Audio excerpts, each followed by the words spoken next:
Tense గురించి మనం తెలుసుకోవాలి. రెండో టెన్స్ ఏంటి? Past tense. దీనికి కూడా 4 భాగాలు ఉంటాయి. ప్రతి టెన్స్ని కూడా 4 భాగాలుగా విభజించారు. ఇప్పుడు ప్రజెంట్ టెన్స్ దాని యొక్క 4 భాగాలు తెలుసుకున్నాం. ఇప్పుడు పాస్ట్ టెన్స్. పాస్ట్ టెన్స్ కూడా first simple past tense. Simple past tense అంటే నిన్న అంతకుముందు జరిగిపోయింది, అలాంటి వాటిని సింపుల్ పాస్ట్ టెన్స్లో చెప్పాలన్నమాట. Example, he joined Doordarshan.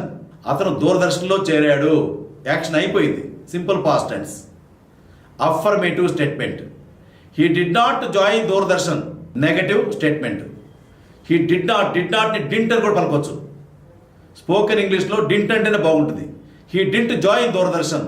Negative statement. Did he join Doordarshan? అతను దూరదర్శన్లో చేరాడా? Affirmative question. Did he join Doordarshan? Did not he join Doordarshan? అతను దూరదర్శన్లో చేరలేదా? ఏమైంది? Negative question. నెక్స్ట్ రెండోది past continuous tense. Past continuous tense. నిన్న, అంతకుముందు, జరిగిపోయి, ఇంకా జరుగుతున్నట్టు మాట్లాడాలి అని చెప్పి అనుకుంటే పాస్ట్ కంటిన్యూస్ టెన్స్ ఉపయోగించాలి. ఎగ్జాంపుల్ చూడండి. When she went there her husband was talking to his lover. ఆమె అక్కడికి వెళ్ళినప్పుడు ఆమె మగుడు ఏం చేస్తున్నాడు? అతను లవర్తో మాట్లాడుతున్నాడు. అర్థమైందా? చూడండి, ఇది affirmative statement. When she went there her husband was not talking to his lover. ఆమె అక్కడికి వెళ్ళినప్పుడు ఆమె భర్త లవర్తో మాట్లాడుతూ ఉండలేదు. Negative statement. అదే క్వశ్చన్ చెప్పాలంటే when she went there was her husband talking to his girlfriend. ఆమె అక్కడికి వెళ్ళినప్పుడు ఆమె భర్త గర్ల్ ఫ్రెండ్తో మాట్లాడుతూ ఉన్నాడా? Affirmative question. When she went there was not her husband talking to his girl ఫ్రెండ్తో మాట్లాడుతూ ఉండలేదా? Negative question. ఓకేనా? ఇక మూడోది పాస్ట్ పర్ఫెక్ట్ టెన్స్. నిన్న, అంతకుముందు జరిగిపోయిన పనులకి పాస్ట్ పర్ఫెక్ట్ టెన్స్ ఉపయోగించాలి. ఈ రోజు జరిగిన దానికి కాదు. నిన్న, అంతకుముందు జరిగిన యాక్షన్స్కి, పనులకి పాస్ట్ పర్ఫెక్ట్ టెన్స్ ఉపయోగించాలి. Example, the officer handed over charge yesterday. ఆ అధికారి నిన్నే చార్జ్ ఇచ్చేశాడు. Affirmative statement.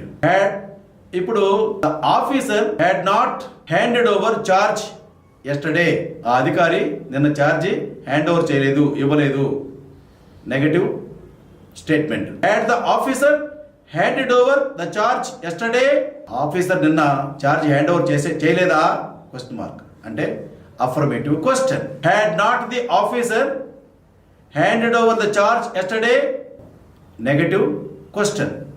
నిన్న అతను ఛార్జీ హ్యాండ్ ఓవర్ చేయలేదు కదా. ఇప్పుడు నాలుగోది past perfect continuous tense. Past perfect continuous tense అంటే నిన్న, అంతకుముందు, అయిపోయి, ఇంకా జరుగుతుంది పని అని చెప్పాలంటే పాస్ట్ పర్ఫెక్ట్ కంటిన్యూస్ టెన్స్ ఉపయోగించాలి. ఓకేనా? Right. Examples. Example 1, she had been working for a long time when I went there. నేను అక్కడికి వెళ్ళేసరికి నిన్న ఆమె ఇంకా పని చేస్తూ ఉంది. ఎప్పటి నుంచో చేస్తూనే ఉంది. Affirmative statement. She had not been working for a long time when I went there. నేను అక్కడికి వెళ్ళినప్పుడు ఎంతో టైం నుంచి ఆమె పనిచేస్తూ ఉండలేదు. Negative statement. Had she been working for a long time when I went there. నేను అక్కడికి వెళ్ళినప్పుడు ఆమె ఎప్పటి నుంచో పనిచేస్తూ ఉందా?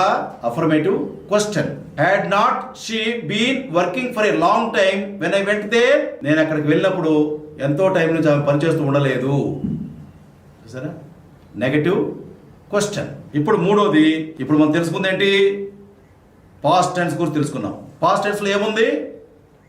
Simple past tense, past continuous tense, past perfect tense, past perfect continuous tense తెలుసుకున్నాం.